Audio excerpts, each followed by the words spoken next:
Digha beach.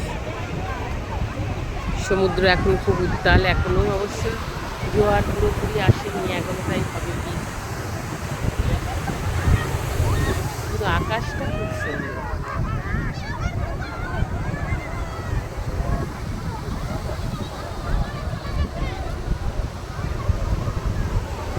এখানে একটা খুব সুন্দর সূর্যের মেরুজ্যোতি মতন একটা কেমন কালারফুল কিছু হয়েছে, আর সূর্যের চারিদিকে একটা প্রভা, সৌরপ্রভা,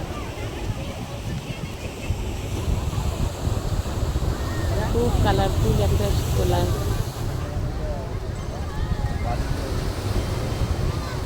এটা কিন্তু দেখা যায় না কেন এটা হয়েছে, রোজ তো দেখি না।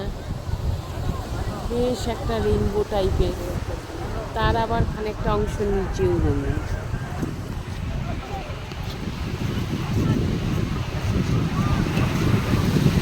যাই হোক, এটা কিন্তু দীঘাতে আগে কখনো দেখিনি, এটা একটা নতুন পাওয়া। পুরো সূর্যকে সার্কেল করে এটা রেইনবো টাইপের হয়েছে।